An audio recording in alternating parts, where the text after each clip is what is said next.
Assalamualaikum warahmatullahi wabarakatuh. Selamat pagi, selamat siang, selamat malam, dimanapun kita berada.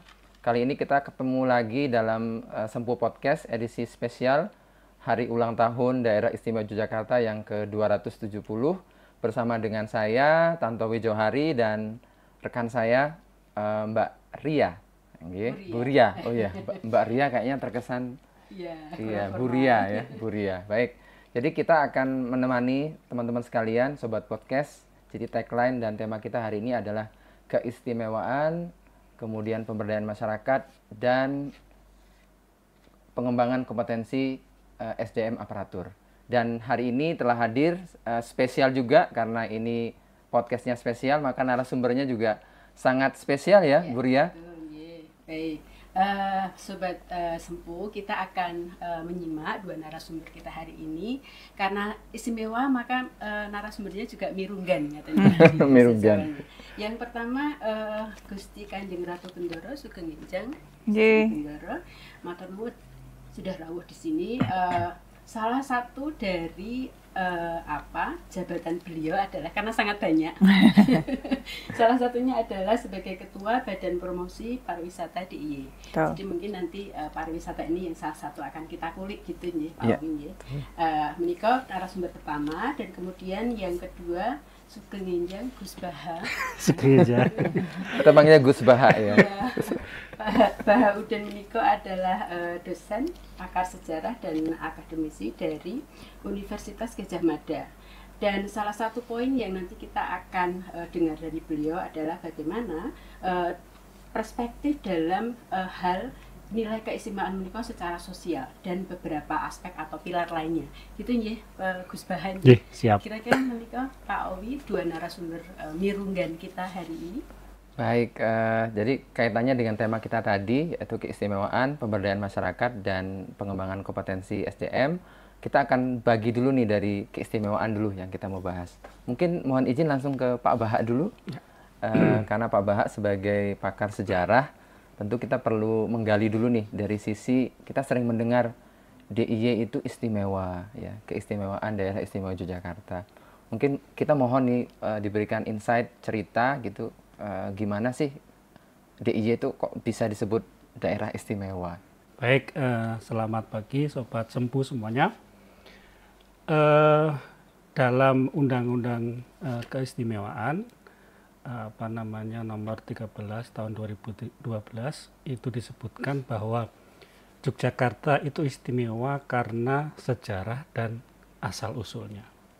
Jadi oleh karena itu maka kalau melihat keistimewaan Yogyakarta itu harus melihatnya dari perspektif historis.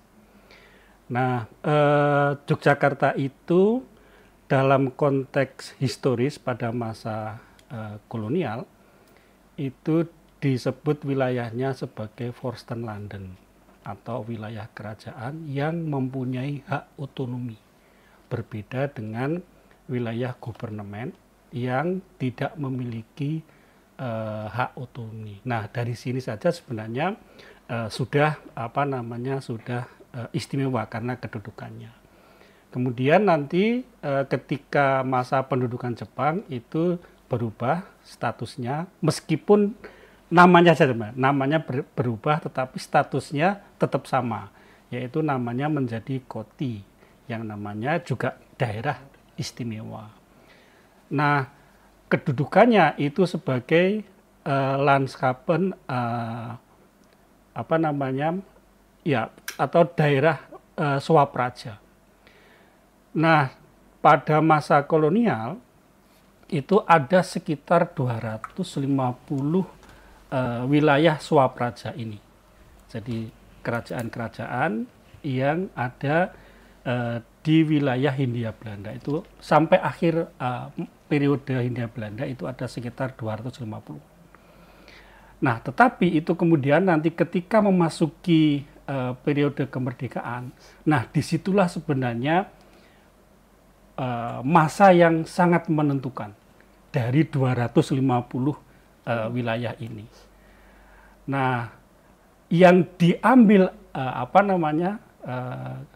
oleh ngaso dalam Kaping 9 pada waktu itu adalah kemudian bergabung dengan Republik Indonesia yang baru saja diproklamasikan pada 17 Agustus 45.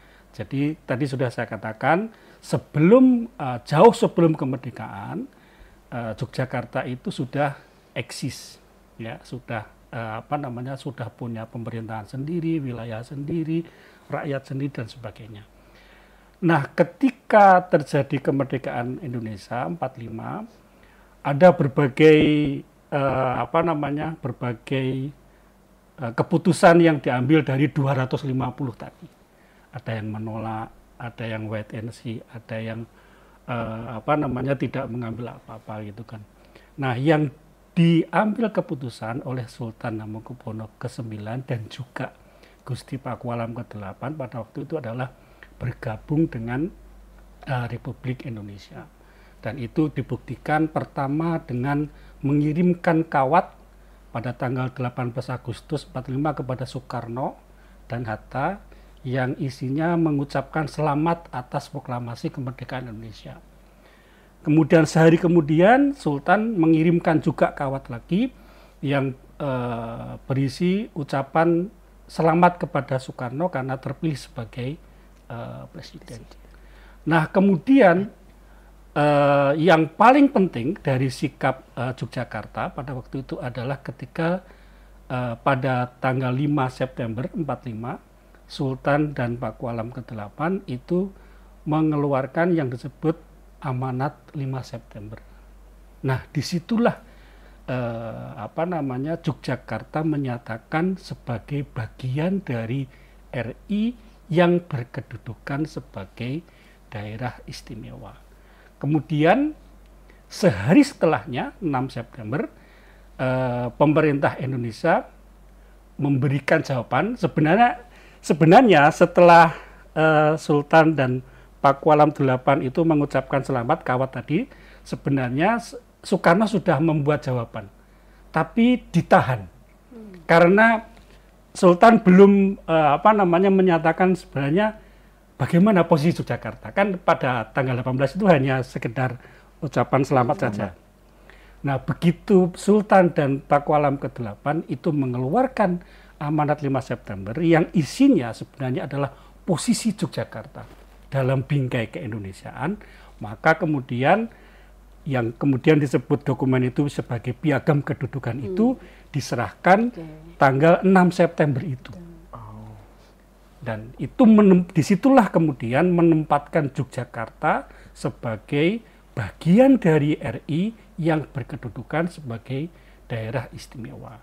Yang pertama. Kemudian yang kedua, diakomodasi dalam konstitusi pasal 18 ayat B yang di situ menyatakan bahwa Indonesia menghargai dan menghormati wilayah-wilayah yang mempunyai kedudukan istimewa. Nah, yang ketiga yang paling penting adalah ketika Republik Indonesia dalam keadaan genting, Belanda datang lagi ke Indonesia dan keadaan di Jakarta chaos, pemerintah tidak bisa diselenggarakan dengan normal. Sultan habis 9 dan Pakualam ke-8 kemudian menawarkan kepada Soekarno dan Hatta untuk memindahkan ibu kotanya ke Yogyakarta. Dan itu kemudian terjadi pada 4 Januari 1946.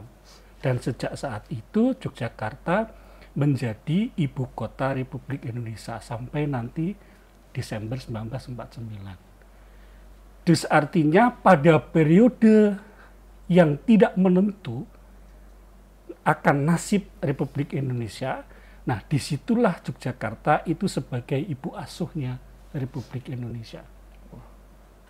Jadi tidak hanya sekedar melindungi, kalau bahasa historiografinya itu mempertahankan kemerdekaan, tapi juga menghidupi. Kan Sultan kan nanti Gusti Bendoro bisa cerita.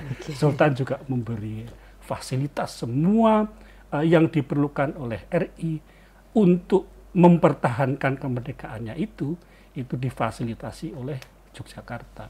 Tidak hanya memfasilitas berupa fisik, tapi juga finansial. Nah, disitulah kemudian kedudukan istimewa itu semakin kuat sekali.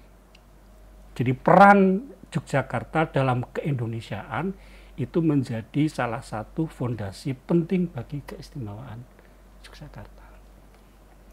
Begitu. Luar biasa ya. Terima kasih Pak Gus Baha. Saya boleh menambahkan pertanyaan Pak Awi tadi. Gus Baha ini kan sejarawan ya. Jadi kalau sejarawan itu bicaranya tentang masa lalu. Boleh nggak saya tarik ke sini? Jadi kita akan bicara tentang hari ini. Kalau di konteks modernitas, nilai keistimewaan ini kemudian dinarasikannya seperti apa, Gus Baha? Ya, kalau dulu kan konteksnya memang revolusi ya.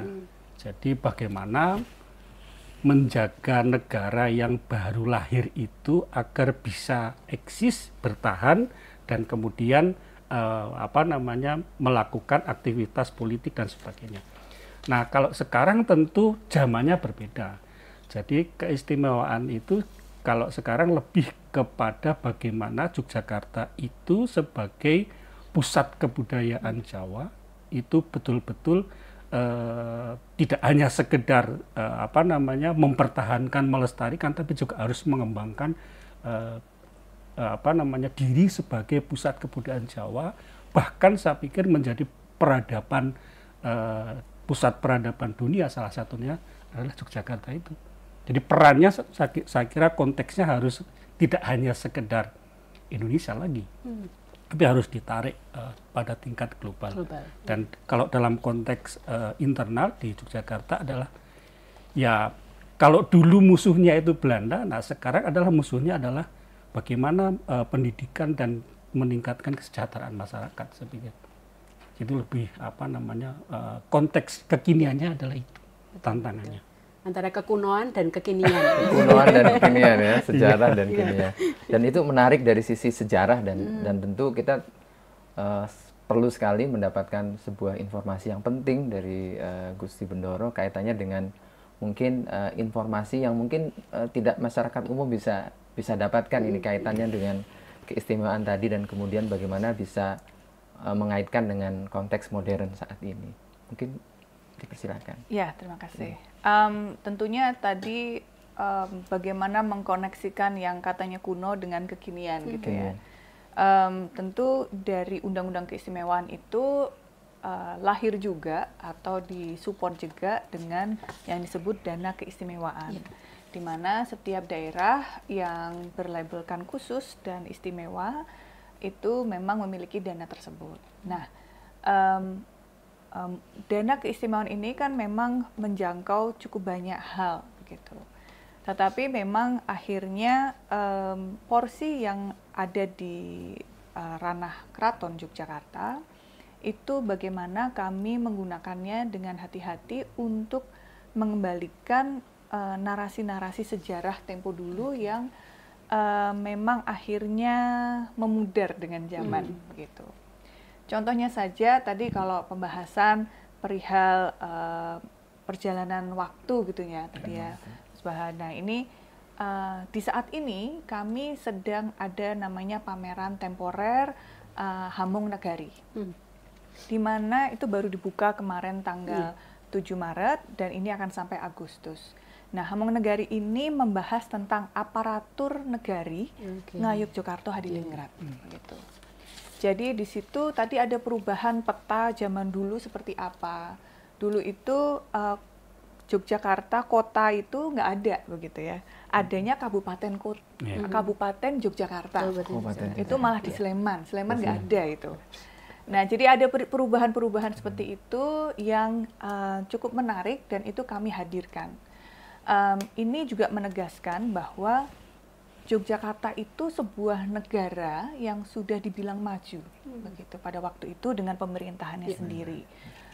Ada pengadilannya, ada perpajakannya, ada peraturan undang-undangnya sendiri dan lain sebagainya. Dan itu memiliki seragamnya masing-masing.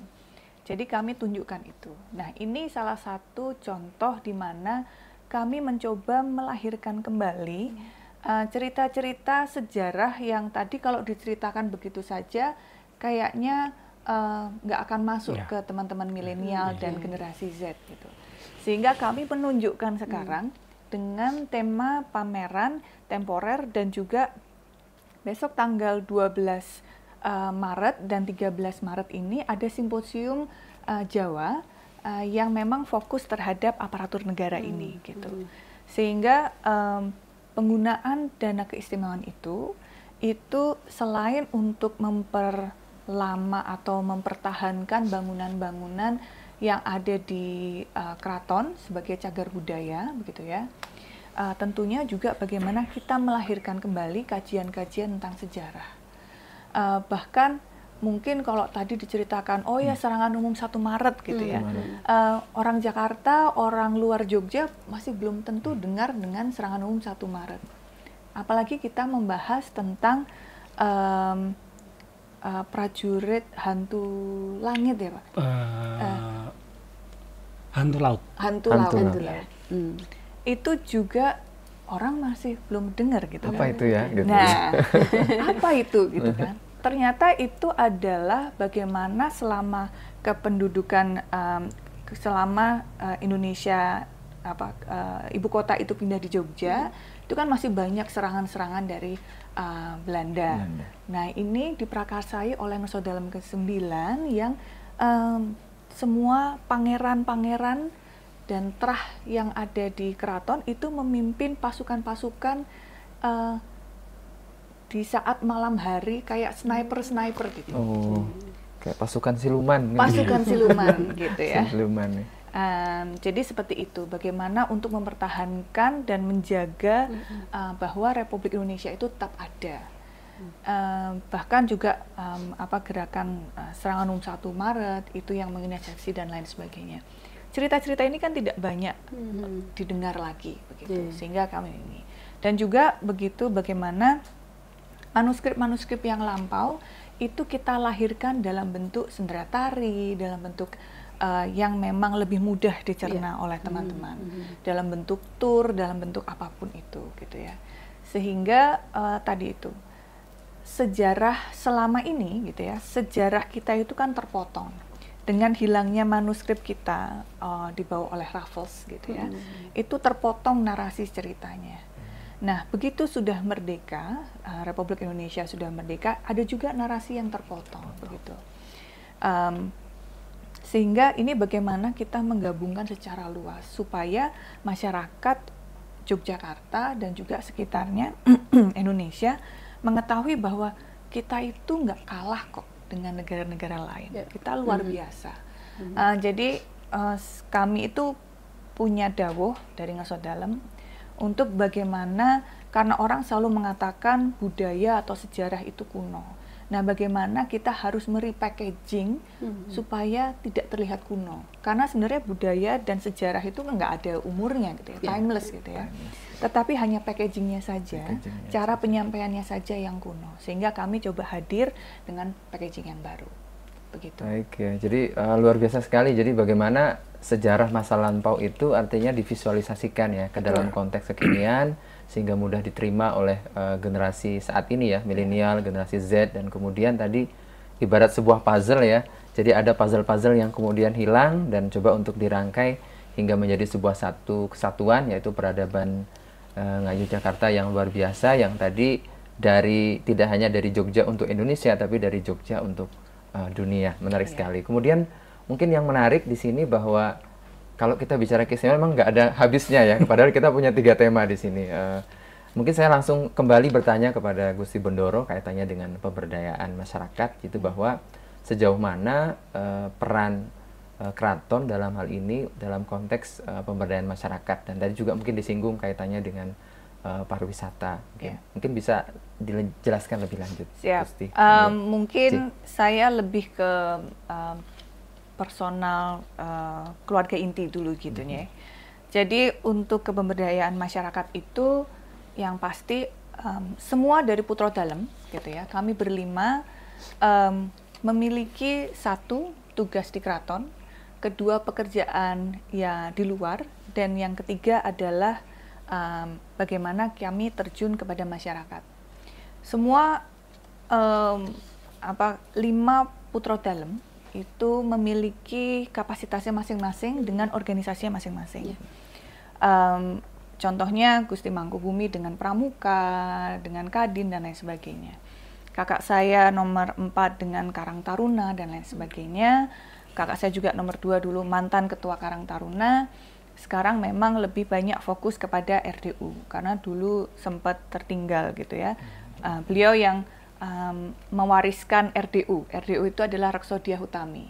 Di mana Rekso Dyah Utami ini dilahirkan oleh Gusti Kanjeng Ratu Hemas, diwariskan oleh Gusti Kanjeng Ratu Condro Kirono, di mana di situ concernnya adalah untuk perlindungan perempuan dan anak korban kekerasan. Jadi punya rumah aman dan lain sebagainya. Kalau saya sendiri, ini karena background saya pendidikannya S1 dan S2 itu memang pariwisata, jadi saya dipercaya oleh teman-teman di industri untuk duduk menjadi ketua Badan Promosi Pariwisata Daerah. Di mana di situ saya mencoba untuk mempromosikan Jogja, gitu ya. Tapi di satu sisi saya juga agak nahan-nahan, gitu. Kenapa, Gusti? Karena Jogja itu kan pariwisatanya berbasis budaya.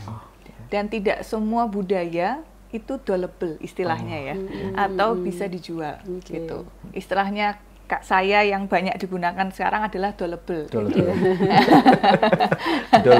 Doable. Itu kata serapan bahasa Jawa ya. Doable. Nah dari situ sehingga kami menegaskan bahwa Jogja boleh kita buka seluas-luasnya untuk pariwisata. Tapi yang utama adalah bagaimana kita tetap memegang teguh 3 filosofi Pangeran Mangkubumi. Di mana di situ ada Manunggaling Kawula Gusti, Sangkan Paraning Kumadi, sama Hamamayu Hayuning Bawono. Di mana yang utama itu adalah alam, hubungan dengan sesama manusia, hubungan dengan Sang Pencipta, dengan alam dan lain sebagainya. Sehingga sebenarnya konsep sustainable tourism itu sudah ada dari dulu. Jadi itu kenapa saya agak sedikit maju mundur gitu ya pariwisata, karena memang harus ada yang ngerem pariwisata. Karena kalau lost doll istilahnya terlalu kencang larinya gitu ya, takutnya nanti alam yang menjadi terkena dampaknya begitu. Sehingga kenapa itu kita di dunia pariwisata juga harus mengakui, dan kita juga harus mengakui bahwa dampak negatif pariwisata juga ada gitu. Nah tentunya dari situ bagaimana caranya memitigasi dan bagaimana pemerintah bisa mengeluarkan kebijakan, dan bagaimana industri juga menyadari bahwa tidak harus semua itu maksimum dalam mengejar cuan gitu. Jadi maju mundur nggak jadi. Oke, mungkin ada tambahan pertanyaan Gusti Bendoro masih tentang pariwisata nggih. Saya meminjam istilahnya Gus Bah tadi, menghidupi dan menghidupkan. Dan packaging bahwa dia harus mengakomodir kebutuhan milenial gitu ya. Packaging seperti apa ya yang kira-kira tepat yang menjadi ide untuk pariwisata hari ini? Ya, sebenarnya ini shiftingnya cukup luar biasa terlihat setelah pandemi kemarin. Itu adalah generasi milenial, terutama generasi Z ini, menginginkan sesuatu yang baru, yang tidak ramai orang. Mereka maunya sangat niche, bahkan kalau nggak ada orang pun ya off track gitu ya misalnya. Jadi mereka cari yang tempat-tempat yang nggak rame, yang yang baru dan lain sebagainya. Nah, kami di Jogja itu sedang menggalakkan gerakan quality tourism dan juga deep experience. Quality tourism itu dan deep experience ini bukan artinya mass tourism itu kami stop 100%, tidak. Hanya saja bagaimana peningkatan kualitas dari teman-teman dari industri pariwisata. Begitu, karena kalau tidak ada peningkatan, maka kita akan kalah bersaing dengan negara-negara di Southeast Asia. Bagaimana peningkatan kualitas itu tentunya juga akan mendatangkan wisatawan yang kualitasnya juga agak sedikit naik begitu. Karena tidak dipungkiri Jogja, wisatawannya yang ke Jogja masih di C dan D gitu. Sehingga mereka bisa berjam-jam di Malioboro hanya makan pecel dan es teh. Sehingga dampak ekonominya sebenarnya sangat kecil. Kecil. Betul. Tapi selama mereka di sana, mereka membuang sampah, menggunakan air dan lain sebagainya, konsumsi yang cukup besar. Sehingga ini dampak negatif yang kita harus mulai kurangi. Nah, deep experience itu adalah sesuatu yang dicari sekarang sama generasi milenial. Mereka tidak mau lagi, atau mereka itu mencari sesuatu experience yang tidak cuman, ya memang ada sih masih yang datang ke museum atau datang ke destinasi cuma untuk selfie habis itu pulang gitu ya. Itu memang masih ada. Itu ada gitu ya. Tidak dipungkiri itu ada gitu ya. Tetapi sekarang makin tumbuh trennya yang mereka tuh pengen tahu lebih dalam begitu.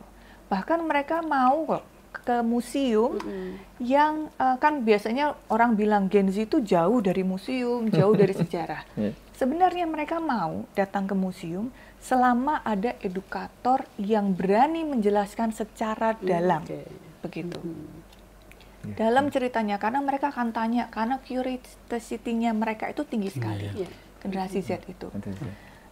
Jadi deep experience itu penting. Nah, kalau kita membahas deep experience, itu sebenarnya cukup dekat dengan yang kita miliki, yaitu adalah desa wisata.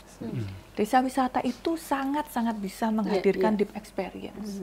Amunisi kita gitu. Betul. Hanya saja memang karena katanya, konotasinya adalah deep, desa wisata, sehingga belum banyak wisatawan yang mau langsung ke sana dan lain sebagainya secara karena teman-teman di desa wisata juga belum banyak yang bisa didatangi saat itu juga datang lalu menikmati experience itu. Harus booking jauh-jauh hari. Berbeda dengan destinasi wisata yang sudah settle gitu ya. Itu bisa kapan aja beli tiket masuk dan lain sebagainya. Desa wisata ini sebenarnya menghadirkan deep experience tadi. Dan ini satu, low cost, low dampak alamnya sangat kecil. Pembuangan sampah, plastik dan lain sebagainya itu juga sangat kecil. Bahkan itu ekonominya, dampaknya luar biasa buat masyarakat di situ. Kalau saya bilang itu adalah 100.000 di spending di desa wisata, dampaknya itu 10 kali daripada spending 100.000 di destinasi, terutama destinasi yang ada investornya. Begitu. Baik, terima kasih. Apa tadi kata baru deep experience, sehingga ini pastinya bisa ditangkap untuk program keistimewaan dalam konteks pemberdayaan dan ke masyarakat, di mana ini adalah salah satu subjudul kita hari ini ya. Betul, menarik. Jadi sudah menjawab. Jadi menarik sekali, jadi deep experience, apalagi kan tema anak-anak muda sekarang kan healing ya. Jadi bisa hilang untuk healing. Hilang untuk healing gitu. Jadi memang suka yang agak kesunyian, anak-anak senja gitu dan lain sebagainya. Tadi yang 100.000 bisa sangat bisa diserap karena dia langsung ke masyarakat. Ini menarik sekali. Dan tentu kaitannya dengan itu kita harus menyiapkan yang namanya SDM. Dalam hal ini agen-agen pemerintah ini. Kita bagian dari pemerintah, bagaimana bisa peka terhadap perubahan kondisi-kondisi yang ada, sehingga peluang-peluang yang tadi disampaikan oleh Gusti Bendoro itu bisa kita tangkap oleh birokrat. Nah, mungkin mohon izin saya langsung ke Pak Baha ya, kaitannya menyambung dengan apa yang disampaikan oleh Gusti Bendoro tadi. Gitu. Sejauh mana SDM aparatur kita itu bisa connect ya dengan kaitannya dengan konteks kekinian tadi, bicara pemberdayaan masyarakat tadi Gusti Bendoro sampaikan dengan program-program yang mungkin kekinian gitu ya, dan mungkin juga tidak hanya bicara sektor pariwisata tapi menyentuh seluruh aspek yang mungkin ujungnya nanti bicara pelayanan publik. Iya, pengalaman saya mengajar di Badiklat ini memang dalam konteks kompetensi keahlian masing-masing ya SDM, tidak dipungkiri bahwa generasi sekarang memang mungkin lebih pintar dari generasi kita ya. Tetapi memang kemudian permasalahannya adalah justru di akarnya. Jadi misalnya adalah para ASN yang muda yang mengikuti pelatihan di sini itu, kita bicara sejarah lagi Gusti, itu hampir sama sekali tidak tahu mengenai sejarah Yogyakarta. Wah, ini kenapa istimewa aja nggak tahu nih Pak? Jangan sampai ke situ dulu. terlalu jauh ya. Jadi orang yang mungkin 5-10 tahun ke depan akan memegang jabatan strategis di pemerintahan daerah, tetapi tidak tahu banyak mengenai sejarah wilayah yang tempat di mana dia ditugaskan. Jadi ini sebagai sebuah kondisi yang memang harus segera disikapi. Nah, kemudian muncullah kurikulum yang internalisasi itu, sehingga kemudian diharapkan kan begini. Jadi ketika para ASN ini kemudian mengetahui sejarah Yogyakarta, mengetahui keistimewaan Yogyakarta, ketika dia nanti harus membuat keputusan, itu tidak membuat keputusan yang salah. Contoh misalnya, di Undang-Undang Nomor 6 Tahun 2023 tentang pemerintahan daerah itu kan yang punya hak kewenangan mengenai warisan budaya itu hanya pemerintah pusat. Provinsi tidak ada, kabupaten tidak ada. Tetapi di Undang-Undang Nomor 13 Tahun 2012 keistimewaan Yogyakarta, salah satu faktornya itu adalah budaya. Jadi DIY mempunyai hak kewenangan untuk melestarikan kebudayaannya sendiri. Sehingga kalau ASN tidak tahu mengenai undang-undang ini, ya sudah, dia nanti misalnya tidak bisa mengembangkan yang saya katakan tadi, kebudayaan itu. Nah, itu ada diskresi yang dimiliki oleh Yogyakarta dalam konteks kebudayaan yang tidak dimiliki oleh provinsi-provinsi manapun di seluruh Indonesia. Nah, kalau ASN tidak mengetahui, ini salah satu contoh ya, ini saja sudah, maka ya nanti bisa dibayangkan, jangan-jangan mungkin 10-20 tahun yang akan datang anak-anak kita sudah nggak bisa bahasa Jawa. Nah, ini kan sebenarnya dari konteks bagaimana kemudian ASN itu paham betul mengenai di mana dia itu tinggal. Kan dari yang di kelas itu kan banyak yang dari luar Jogja ya, sehingga nah mereka harus mengejar ini sebenarnya. Kemudian yang kedua, Jogja itu gudangnya tadi sudah disinggung oleh Gusti Bendoro, cagar budaya dan warisan budaya. Nah, misalnya nanti dia memutuskan akan membangun, merobohkan gedung, dia tidak paham bahwa gedung itu adalah cagar budaya yang harus dilestarikan. Kacau. Betul. Nah, tahun lalu saat saya masih tugas di TACP Kota Yogyakarta, hampir saja terjadi SDN Jetis yang ada di dekat perempatan itu, timur jalan, itu sudah dilelang,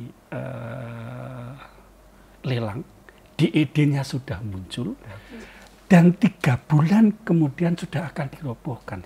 Jadi ada bagian bangunan yang di tengah, memang ada bangunan baru. Nah, bangunan di tengah inilah yang sebenarnya itu adalah sekolah rakyat pertama yang ada di Yogyakarta, yang dibangun tahun 1901. Jadi dulu sekolah itu hanya ada di dalam keraton pada awalnya. Nah, kemudian sekolah itu kemudian keraton itu kemudian mengeluarkan, dan rakyat di luar keraton boleh mendapatkan sekolah. Nah, salah satunya adalah yang sekarang menjadi SDN 1 Jetis itu.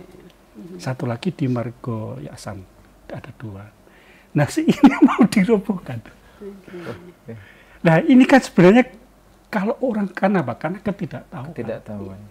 Karena ketidaktahuan. Jadi ya itu kemudian bisa kita cegah ya, karena memang kemudian ada TACP. Nah, kalau tadi saya katakan bahwa ini terjadi salah satu contohnya adalah kenapa? Karena tadi itu pengetahuan para aparatur yang ditugaskan di konteks itu adalah kesadaran dan aspek historis mengenai kewilayahannya yang belum mumpuni. Baik, wah, luar biasa sekali ya. Jadi intinya mungkin nyambung dengan apa yang disampaikan oleh oleh Gusti Bendoro tadi, bahwa pariwisata ini juga antara maju mundur, dalam artian ada value, ada nilai yang juga harus dijaga. Nah, kaitannya dengan itu berarti memang pengembangan SDM itu kemudian penting sekali ya, Puri ya.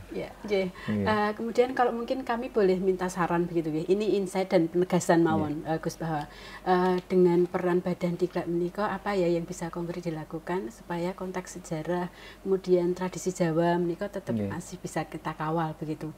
Kalau istilah teman-teman itu wong Jawa orang ilang Jawa. Orang ilang Jawa nih. Ada insight ini Gus Baha? Ya, tentu kemudian kita harus mungkin harus melihat ulang kurikulum yang ada di sini. Kan kurikulum menjadi core yang penting dalam lembaga diklat semacam Bandiklat.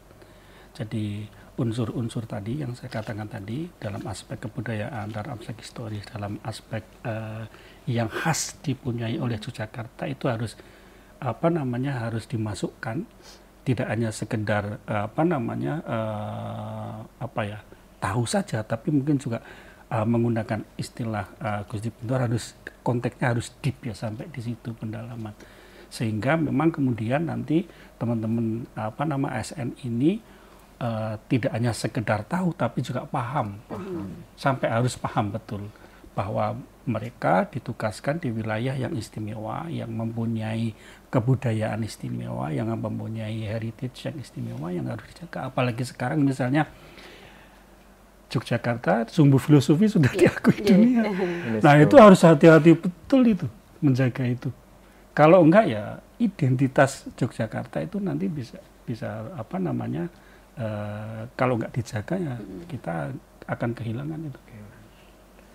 Wah, luar biasa ya. Mungkin nggak terasa ini kita ngobrol sudah berapa lama ya. Gitu ya. Yang jelas mungkin dari secara umum kita mau sampaikan, simpulkan bahwa tadi di awal kenapa kemudian kita berbicara DIY itu istimewa, tadi sudah disampaikan sejarahnya. Yang jelas itu menjadi value. Yang value itu termanifestasi dalam pemberdayaan masyarakat, tadi disampaikan oleh Ibu Gusti Bendoro. Dan kemudian tentu untuk mengawal itu dibutuhkan aparatur-aparatur yang memiliki value itu. Jadi dalam konteks etika publik berarti refleksi pengambilan keputusannya itu berdasarkan nilai-nilai. Dalam hal ini salah satunya adalah bicara yang paling penting adalah nilai-nilai keistimewaan. Sehingga itu yang kemudian yang berbeda, tidak hanya daerah istimewa itu sebagai daerah yang memang benar-benar istimewa, tetapi juga masyarakatnya istimewa dan juga aparaturnya istimewa. Sehingga 3 pilar itu harapannya benar-benar bisa menguatkan DIY untuk mewujudkan DIY tadi menuju peradaban yang lebih maju dan memberikan kontribusi terhadap Indonesia dan juga dunia. Ini luar biasa karena mungkin kalau kita berpanjang lebar lagi ini kayaknya bisa 1 jam ini. Tapi karena waktu mungkin sebelum kita pada kesimpulan akhir gitu, mungkin closing statement ini. Mungkin kita bisa mulai dulu dari Pak Baha. Saya mau bilang Gus Baha. Gus Baha ya. Monggo. Iya. Saya sering mengatakan bahwa Yogyakarta itu, setiap jengkal tanah di Yogyakarta itu ada nilai historisnya. Tadi ditambahkan lagi kalau kita mengacu dari konstitusi Undang-Undang 13 tahun 2012, ditegaskan lagi bahwa Yogyakarta istimewa karena aspek historis dan asal-usulnya. Sehingga kemudian setiap keputusan yang akan diambil mengenai Yogyakarta itu seharusnya memang harus mempertimbangkan aspek-aspek ini. Aspek historisitas, aspek kebudayaan, aspek peradaban. Sehingga kemudian dalam konteks ini identitas kejogjaan itu akan terjaga. Ya, kita tidak munafik sama sekali mengenai menolak pembangunan, tidak seperti Gusti tadi kan tarik ulur juga kan pariwisata kan. Jadi ada yang tetap harus dilestarikan, tapi ada bagian-bagian lain yang harus progres. Tetapi dari dua ini saya pikir harus saling mengisi. Nah, itu salah satu yang harus dilestarikan adalah tadi itu identitas kejogjaan yang itu berbasis kepada historisitas dan kebudayaan Yogyakarta. Wah, hari ini daging semua ya. Kita belum dari tadi kita belum applause ya. Applause dulu dong ya, applause dulu ya. Oke, kemudian Gusti Bendoro, monggo saya. Siap. Siapapun kalian yang ada di Jogja, mau dari manapun latar belakang kalian, ketahuilah bahwa daerah istimewa Yogyakarta itu memang istimewa. Jadi ketahuilah sejarahnya, kenalilah orangnya, dan jagalah alamnya. Terima kasih. Wah, daging semua ya. Oke. Baik, wah ini sudah di akhir sesi nih. Ya, baik. Karena keterbatasan waktu, kita sampai di penghujung acara. Tapi kita belum tepuk tangan dulu lagi ya. Tepuk tangan untuk narasumber hebat kita. Gusti Bendoro, matur nuwun sekali sudah rawuh, dan Gus Baha. Karena Gus Baha ini sebenarnya wajah lama kalau di badan kita sudah terkenal begitu. Terima kasih sudah memberikan insight, ilmu, dan masukan yang sangat berarti, sangat fruitful begitu untuk podcast kita hari ini. Dan kita akan tutup ya Pak Owi ya. Baik, Sobat Podcast, kita akan tutup acara pada hari ini. Tidak lupa kami mengucapkan selamat ulang tahun kepada DIY yang ke-270. Jogja Tumoto Tuwuh Ngrembaka. Jadi semoga tetap jaya, tetap maju, dan kita akhiri, kita undur diri, kami tutup. Assalamualaikum warahmatullahi wabarakatuh. Waalaikumsalam warahmatullahi wabarakatuh. Matur sembah nuwun. Tepuk tangan dulu buat kita semua. Aduh, matur sembah nuwun.